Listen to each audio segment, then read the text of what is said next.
সুপ্রিয় শিক্ষার্থীবৃন্দ, easy learning ak.com এর পক্ষ থেকে জানাচ্ছি শুভেচ্ছা ও অভিনন্দন। আশা করছি ভালো আছেন। আজকে আমরা কানেক্টরের একটি গুরুত্বপূর্ণ প্রশ্নোত্তর নিয়ে আলোচনা করব, আর সেটি হচ্ছে বরিশাল বোর্ড 2016। চলুন কথা না বাড়িয়ে শুরু করা যাক।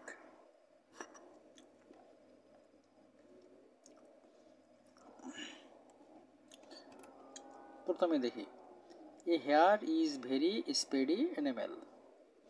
তাহলে হেয়ার হচ্ছে কি? একটা খরগোশ। খরগোশ একটি খুবই দ্রুতগামী প্রাণী। ড্যাশ এ টর্টয়েস, টর্টয়েস কচ্ছপ, মুভস ভেরি স্লোলি। কিন্তু কচ্ছপের গতি কেমন? খুবই ধীরে। একটি কচ্ছপ খুব ধীর গতিতে চলে। তাহলে আমরা কি দেখতে পারি? বিপরীতমুখী, একটা হচ্ছে দ্রুত গতি, একটা বিপরীত। তাহলে বিপরীত বা অপর দিকের ইংলিশ হচ্ছে অন দ্য কন্ট্রারি। তাহলে আমরা প্রথম অপশনে অন দ্য আদার হ্যান্ড অথবা অন দ্য কন্ট্রারি লিখতে পারি। on the other hand অথবা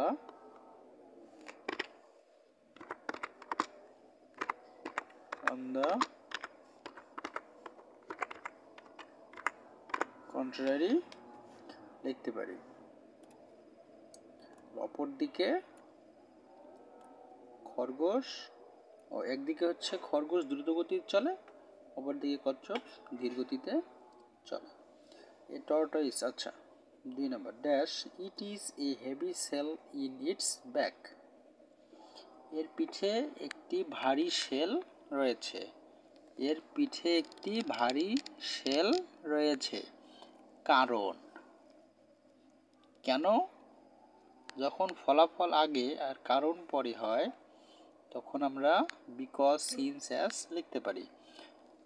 মানে কচ্ছপ ধীর গতিতে চলাচল করে, এর কারণ হচ্ছে এর পিঠে একটি শেল রয়েছে। তাহলে দ্বিতীয় অপশনে আমরা বিকজ, অ্যাজ অথবা সিন্স লিখতে পারি।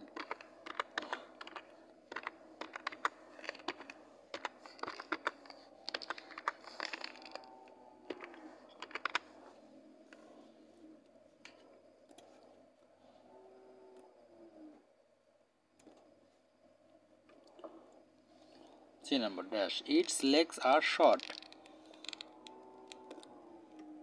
দেখেন, প্রথমে একটি কারণ, আবার একই রকম আবার আসতেছে।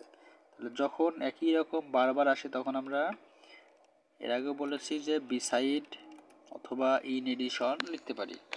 তাহলে বি সাইড অথবা ইন এডিশন, ঠিক আছে।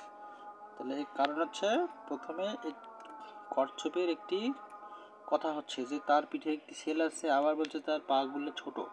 তাহলে একই রকম উক্তি বারবার আসতেছে, এই জন্য আমরা কি লিখতে পারি? বিকজ অথবা ইন এডিশন। আচ্ছা, 2 নম্বরে দেখি, it can not move as fast as another animal. এইসবের কারণে তাই সে দৌড়াতে পারে না, অন্য প্রাণীদের থেকে দ্রুত গতিতে দৌড়াতে পারে না। তাই আমরা এখানে বুঝতে পারি কি? তাই। So it can not move as fast as another animal. এটি খুবই একটি সহজ, আপনারা একটু ভালোভাবে দেখলেই বুঝতে পারবেন। তাই আমরা সো লিখতে পারি যে তাই সে দৌড়াতে পারে না অন্য প্রাণীদের থেকে। One morning a hare laughed at a tortoise. একদিন সকালে একটি খরগোশ একটি কচ্ছপকে,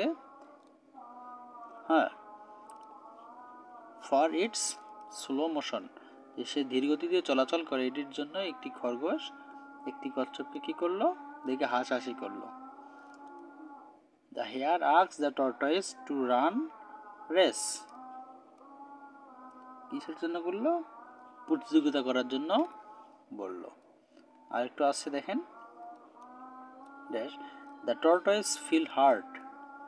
এতে কি কচ্ছপের মনে কেউ আঘাত লাগলো? অবশ্যই, যে কেউ তার একটু দুর্বলতা দেখে হাসাহাসি করতেছে।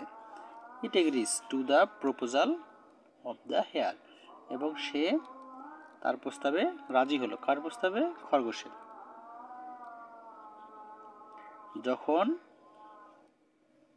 যখন খরগোশ কচ্ছপকে তার স্লো গতি বা ধীর গতির জন্য হাসাহাসি করলো, তখন তার কেমন লাগলো? অবশ্যই খারাপ লাগবে। তার হচ্ছে যখন বা যেহেতু তার খারাপ লাগছে তাই সে প্রতিযোগিতায় অংশ নিয়েছে। তাহলে আমরা যেহেতু লিখতে পারি, যেহেতু ইংলিশ হচ্ছে অ্যাজ অথবা সিন্স।